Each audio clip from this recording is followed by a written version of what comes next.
नवापूर तालुक्यातील सर्वप्रथम Marathi YouTube news channel Navapur live news NLN आपल्या हक्काचे व विश्वासाचे व्यासपीठ। नवापूर नगर परिषद सर्वसाधारण सभा संपन्न। विरोधकांची जोरदार तोंडसुख, सर्व ठराव मंजूर।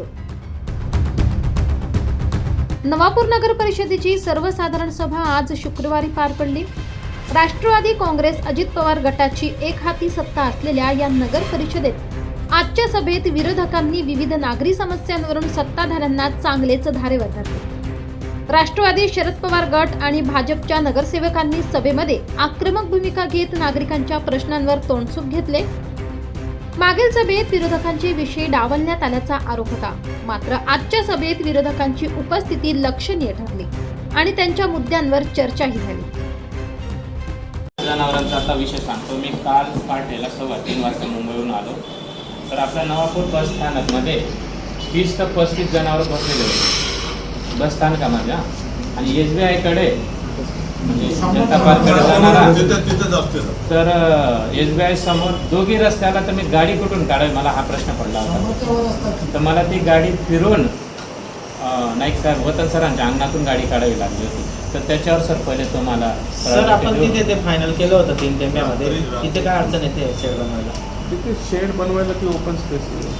आणि आज उद्या सूचना काढा नगरपालिकेने, ज्याचे स्वमालकीचे जनावर असतील तर एवढ्या 2-8 दिवसामध्ये बरोबरी आपण एक नोटीस बनवली दादा, आता ती उद्याच्या पेपरला येईल। तर मग त्याच्यात जे मालक असे जर सापडणार नाही, आपण हे ताब्यात घेऊन ते जनावर किंवा असा जो मालक सापडला त्याच्यावर कायदेशीर कारवाई करू। आपण तिकडे पाठवू। जनावर असेल ना तर आपली एक गाय आता त्या 10 गाय होऊन जातील। आता गाय जवळ सुद्धा कोणी राहणार नाही। त्याच्यात होतं एवढंच आहे की आपले ना कोंडवाड अनेक वर्षांपासून नवापूरकर मोकाट जनावरांच्या समस्येने त्रस्त आहेत, मात्र आजच्या सभेत स्वतः नगराध्यक्षांनीच त्यांना मोकाट जनावरांमुळे झालेला त्रास आणि आपबीती सांगितली, ज्यामुळे या समस्येचे गांभीर्य पुन्हा एकदा समोर आले।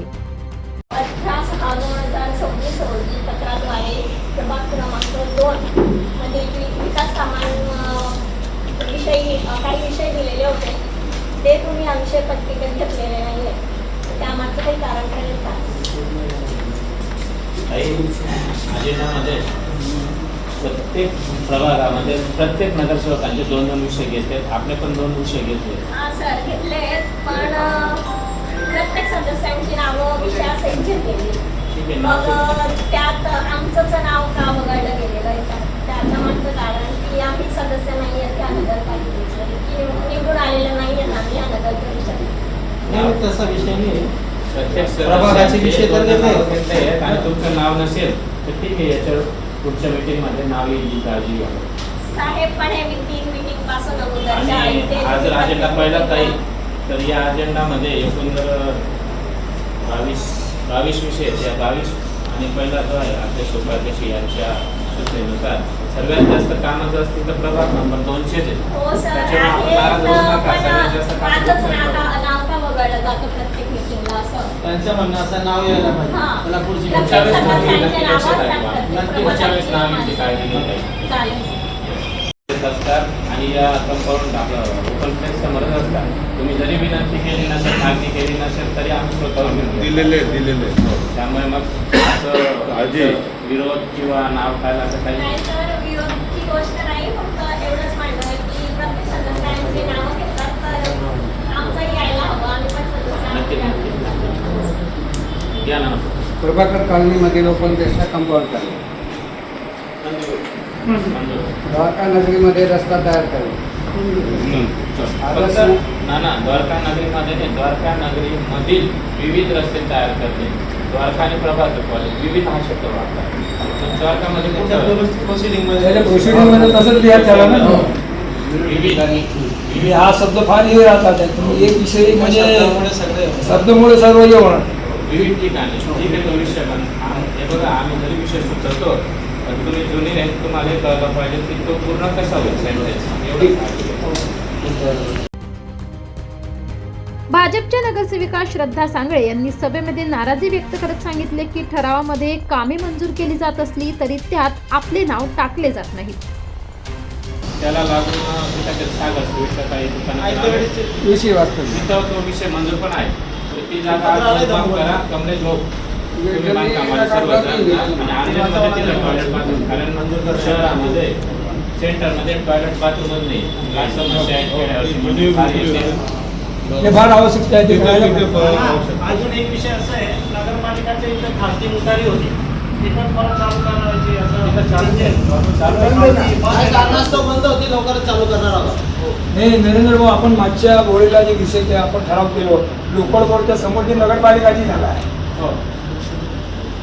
फार मोठी जागा कोणत्या ठिकाणी लोकल बोर्ड स्कूलच्या समोर जी कंपाऊंड वॉल केलेलं आहे, ताराचं कंपाऊंड केलेलं आहे, तिथे काहीतरी यूज करा ना. ते आपण तिथे काही शौचालय वगैरे म्हणजे आपण मागच्या वेळेला मी ते विषय घेतलो होता आणि ते ठराव बघून घ्या तिथे काय करू शकतो आपण. तिथे अतिक्रमण होऊन जाईल. शौचालयाची खरोखर आवश्यकता आहे. ग्रामीण भागातून मोठ्या प्रमाणावर महिला वर्ग येत असतो आणि गावाच्या सेंटरला आपल्याकडे शौचालय सुद्धा नाही आहे. एखादं काम सुटलं तरी चालेल. ते जर होत असेल तर बघून घ्या तुम्ही. तिथे दुकानं बी बनवता येईल आणि टोले बनवून ते झाले, क्लिअर झालं का त्याचं? प्रॉब्लेम होते. एक बिल नाही ठीक आहे, तो बिलच्या विषयी मी नाही बोलतोय, पण त्याला असं सांगा ना, वार्षिक टेंडर आहे, नगरपालिकामध्ये तुम्ही एवढ्या वर्षाने काम करताय, तो थोडाफार आर्थिक परिस्थितीमुळे आपण डाऊन होत राहतो ना. डायरेक्ट म्हणजे हा काय आहे साहेब, अध्यक्ष आहे, हा पाणीचा विषय आहे. मी आणि अध्यक्ष साहेब बसलो होतो, भाऊसाहेब पण होते त्या दिवशी, त्याच्या मार्ग वाढला. नाही तो विषय वेगळा, मी त्याच्या म्हणजे पेमेंटच्या बाबतीत नाही बोलत आहे, पण तो नेहमी फोन केला का तो पेमेंट आम्हाला सांगतोय असं नाही होणार. आणि दुसरा आणखी अजून जो सामान्य लोक असतात ते बी त्याच्याकडे जाणार, तर त्याला बी तो सांगतो.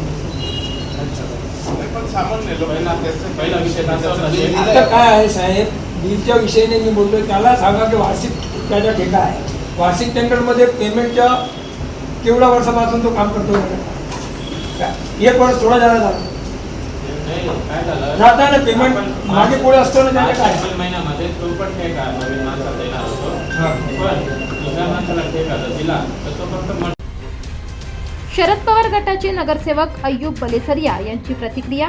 तसेच राष्ट्रवादी शरद पवार गटाचे नगरसेवक अय्यूब बलेसरिया यांनी शहरातील पिण्याच्या पाण्याची टंचाई आणि शौचालयांच्या भीषण समस्येकडे प्रशासनाचे लक्ष वेधले. सभेपुढे आलेले सर्व विषय व ठराव शेवटी सर्वानुमते मंजूर करण्यात आले. या सभेला नगराध्यक्ष, उपनगराध्यक्ष, मुख्याधिकारी, सर्व नगरसेवक, नगरसेविका तसेच स्थानिक पत्रकार उपस्थित होते. दादा नाही येत आपल्यासोबत, आतापर्यंत चकाचक शहर झालं असतं आपलं, पण ठीक आहे दादा नाही येत, पण ताई आहेत आणि आपल्याला पालकमंत्र्यांनी ताईने शब्द दिला आहे ते दिवाळीनंतर किंवा डिसेंबरपर्यंत करू आपण.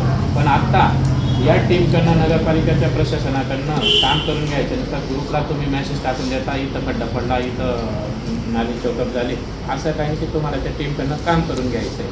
म्हणून सर्वांनी प्रेमाने, गोडी गुलाबाने आपल्याला हे कामं करून घ्यायची आणि पब्लिकची सेवा करायची. आज 7 ऑगस्ट 2026 वार शुक्रवार रोजी वीर एकलव्य सभागृह नगर परिषद येथे आमची सर्वसाधारण सभा आयोजित केलेली होती. त्या सभेमध्ये अजेंडामध्ये 1 ते 22 हे विषय होते. त्या 1 ते 22 या विषयावर खेळीमेळीने चर्चा करण्यात आली आणि सर्वानुमते सर्व विषयांना मंजुरी देण्यात आली. कारण नवापूर नगरपालिकेचा विकास करायचा असेल आणि सेवा करायची असेल तर त्यासाठी सर्वांची साथ, सहकार्य हे असणं गरजेचं असतं. म्हणून त्यात आमची राष्ट्रवादी काँग्रेस पक्षाची पूर्ण टीम आणि इतरही आमच्यासोबत जे 3 नगरसेवक आहेत यांनीही सर्वांनी एकमताने, एक दिलाने ठराव सर्वानुमते मंजूर झाली. आणि नवापूर शहरामध्ये जे रस्त्यांची परिस्थिती असेल, पाण्याची असेल, विजेची असेल, ठिकठिकाणी जे विकास कामं चालू असेल त्या कामांवर चर्चा करून राहिलेली कामं लवकरात लवकर करण्यासाठी सर्वांनी एक दिलाने, एकमताने मंजुरी दिली. आणि असेच यापुढे ही सर्व सभा 5 वर्षापर्यंत पार पाडतील हे असे या सभेद्वारे आणि या मीडियाद्वारे आज मी आपणास आश्वासन देतोय. धन्यवाद. जय हिंद, जय महाराष्ट्र. Navapur live news, Navapur.